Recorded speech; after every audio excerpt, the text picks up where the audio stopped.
there should be no reason for anybody to get juiced. Now, some of you may be wondering, what do you mean by juiced? Juicing. It is a term used in the community of Yu-Gi-Mons that refers to people that take advantage of other people due to their lack of knowledge and then proceed to either sell them a card that is grossly overpriced, or purchase a large amount of their good cards for ridiculously cheap prices. For a while, I was one of the people that sat there and said, you know what, I'm not gonna, if I see that happening, I'm gonna stop it, And it's kind of like an unspoken rule. If you see something happening, you kind of keep your mouth shut. But there's some of us with those noble, good morals that want to stop that before it's happening. However, I've learned to actually keep my mouth shut in recent years. Now, mind you, I'm not keeping my mouth shut because I actually, allow this to happen. I mean, in certain situations, I will stop them. Like, I refuse to watch somebody around my age in high school try to sit there and either buy or sell some 10-year-old kids. Will most likely buy a high rarity card from some 10-year-old who doesn't really know, who's just getting into the game. I'm not going to allow him to take advantage of him. However, I do not interfere with those in high school, with those in college, and when they deal with card traders, vendors, what you call it, when they deal with business with them.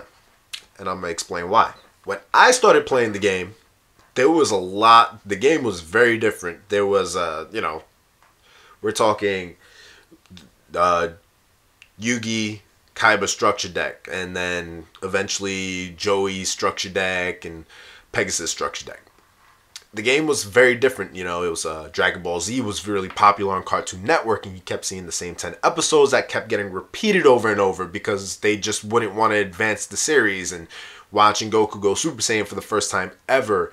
And this was all before the internet explosion. This was when Stone Cold Steve Austin and The Rock were the shit in wrestling. Like, wrestling was a thing when the game was still going on. And here's where the problem came up. At the time, there was no internet. We didn't have the accessibility to information that we do today. See, today, if somebody sits there and goes, oh, I want to buy this off of you, you just go online, check through your phone, eBay, and go, oh, it's going for this much. You want to know what the process was for checking up a card price back in the day? We used to have something called Beckett. Like, they were a company that used to price baseball cards, football cards, and all that. And they actually ended up sitting there and going through Yu-Gi-Oh! And Dragon Ball Z. They went through all this, and they would actually sit there and make these big, giant encyclopedia-like books and put in every single card that had been released up to that point in Yu-Gi-Oh! And put a price next to it. And it was a book that you had to buy. So you had to spend 20 bucks on this book. And then after spending the 20 bucks, you had to go through this giant catalog thing and look through every single name that was in there. Go through, it was organized, categorized, but still it was kind of annoying. You went through all that and you find like, oh, Metal Raiders, Mirror Force, $50, mint, never played, and such like that. And that's what we had to go through. It was understandable. Today, in this day and age, everyone has access to the internet. Even if you don't have a smartphone with you when you go to your local, what I like to do, just in case, is I'll go online and I'll check the cards that people are asking for. I'll sit down and I'll go through my binder and I'll go on eBay and just do a quick checkup at that morning and see what those cards are going for. And then when I'm over there, I'll just sit there and go, oh, let me look up online. So I don't interfere anymore with other people when they want to, sit there and say, oh, how much is this worth? How much is that worth?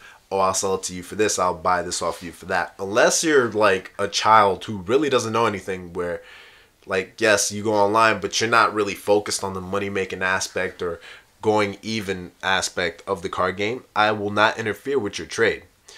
If you sit there and you miss out on a trade, that's on you, because you have the power to check and verify exactly what your stuff is worth.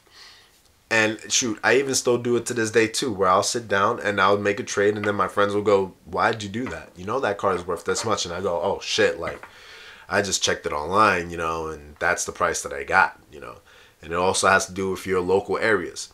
So a card might be going for 10 online, but people might just be valuing it at 15 where you're at. So basically, at the end of the day, everybody has the power to make trades or to not make trades. And if there's one pet peeve that I have, it's always going to be this.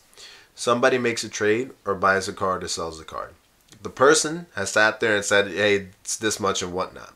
And then they both agree on it, they shake on it, and then the person finds out half an hour to an hour later, oh, you know, the card is worth this much and blah, blah, blah, blah, and thing like that.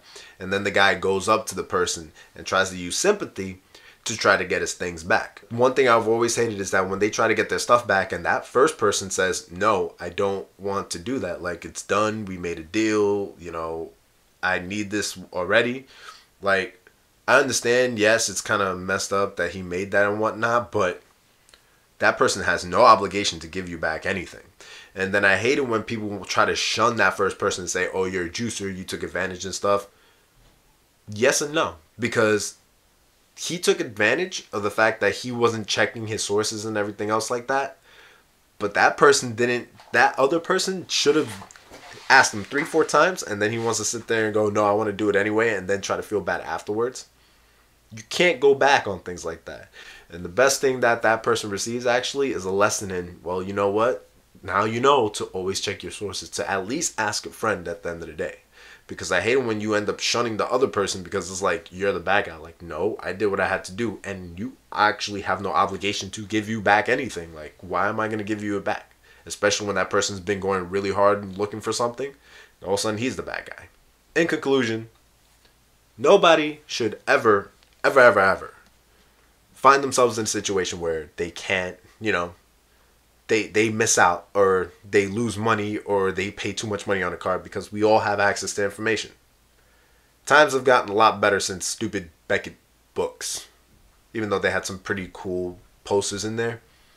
No, that's not how it is. You know, everybody has the internet, everybody has eBay, everybody has a phone at least that has internet access. We should not be going through this whole process. So thank you guys for watching. I hope this information has been useful. And be sure to check out my other videos and check out the other things that I've been posting up. And if you got any ideas, check out the links. Leave me a comment, like the video, all that good stuff. And I'll catch you guys later. Peace out.